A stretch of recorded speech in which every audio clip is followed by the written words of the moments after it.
My name's Jackie, and I play guitar and sing in 1990's. Okay, let's go grab one here and see what happens. This should be funny. 2 Unlimited, No Limit. Amazing, amazing. Really, really joyous song. No, no, no, no, no, no, there's no limits. That's about 13 no's. Sounds quite negative to me. I've never seen a song with so many no's in it. It should be a no wave classic. Once more, And the winner is Celine Dion. My heart will go on and on and on and on and on and on. Don't let the days go by. Bush, Glycerine. This band are dreadful. Yeah, that's a really, really dreadful band. Nobody needs to ever hear that again. I probably spent a lot of my time in the 90s avoiding Bush. I love Nirvana. It's really, I think Nirvana sound like the Police. Can't stand losing. So lonely, so lonely. That's quite Nirvana. I would make Raise a Smile or a Glass.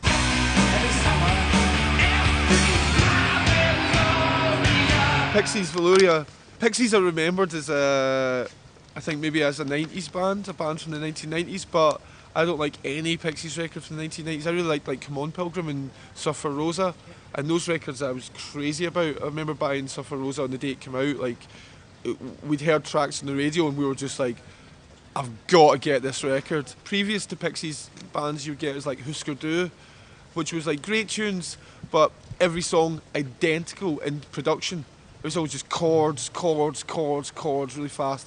Pixies were the first ones to strip things down and have weird melodies and strange sounds coming in. And then by the time they got to this, they were just the same as every other band. It was just bland. Radiohead, Karma Police. They're really trying really hard to do something really interesting, and they do achieve it. But it doesn't move me on any level. And also, Tom York can sing like one word with 3 syllables in it and make it last about 8 verses. I don't like guys singing like that. I like nice staccato, sort of sharp singing. It was obvious that they were going to make a record that was going to be even weirder than the last, and it was obvious that they were going to use electronics because everybody else was using electronics, and it was pretty obvious that they were going to make a record that had backwards loops and strange glitches and stuff. Everybody was making those records. The only interesting thing about Radiohead was that they brought it into the mainstream. Yep. But, wow. What else have we got? Underworld, Born Slippy. I'd heard a record like that before a million times, and this is for students to dance to. why does it always rain on me? Hold to it one second. Let's see. Travis, why does it always rain on me? 'Cause you deserve it. Travis's music is kind of more for like your mum. Yeah. It's like parents' music or something. It's like I'm sure that's just the kind of music they like. I'm sure they were all brought up on like Steely Dan and things like that, and that's where it's coming from maybe or something. The Eagles, things like that. And I kind of like a lot of that music. You know, some James Taylor songs are okay and things like that, but it doesn't move me. I need some time in the sunshine. I've got to slow it right down. Oasis, Rock and Roll Star. I would never make a record like that. That's it's just layers and layers and layers of chords, millions of chords on the guitar. And Oasis songs, it's like a blueprint. Every song is just 45,000 layers of the guitar playing exactly the same thing. I don't know how they think they sound like the Beatles. The Beatles would never record a song that sounded like any of their songs. All the Beatles songs were like choppy riffs that were staccato and weird melody lines and stuff. But these guys couldn't even possibly hope to sound like that.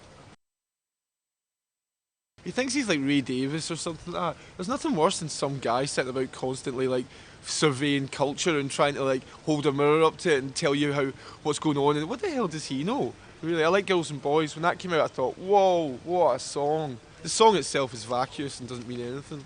Something about people partying on the continent or something. It's like, wow, I'm glad you told me about that. Spice Up Your Life. That's a dreadful Spice Girls song. Is that the Arriba kind of one? Yeah. Fuck. I loved the Spice Girls. I liked Posh and Ginger Spice. They were my favourites at the time. Yeah, I liked two. Yeah, something for everyone.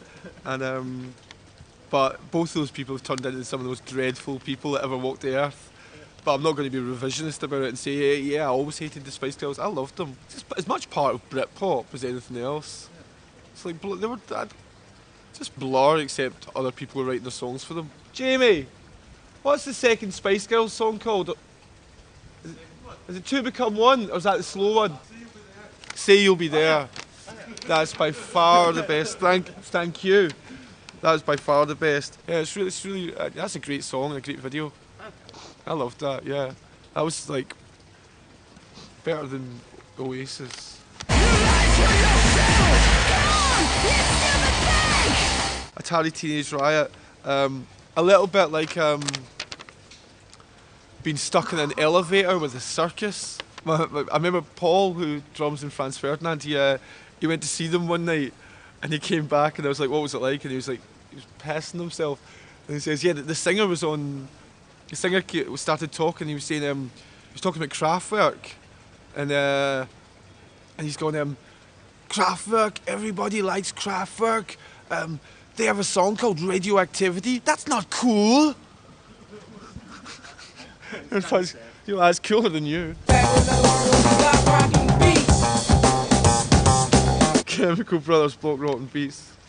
It's just people sat in their studio with a computer screen, and they've got millions of analog synthesizers and drum machines and really good gear, and they play it and sample it into the computer, and then they just sit with a mouse going, let's have 4 blocks of the red bit, and we'll have another 2 blocks of the blue bit, and there's that yellow bit, it's a hi-hat, and let's move that about, and just before the chorus we'll cut the bass drum and just have hi-hats, and then we'll just have a quick sort of drum roll, it'll kick into the chorus, and it's just like, it should have just been one button on your computer that just did all of that. Just make Chemical Brothers record. Most of the music in the 1990s was dreadful. Yeah. really bad. Nobody remembers that decade fondly. Yeah. I think that's why one of the reasons we liked our name. Because it's just like, kind of, there was no nostalgia for it. If you call your band 1970s or 1980s, it's very kitsch and very... Everybody knows what that means straight away, the 1980s. Yeah. But 1990s doesn't mean anything to anybody really, except just what you did in that decade. So we wanted a name that was more like that just threw people off balance a little bit. I got cool status, brown shit.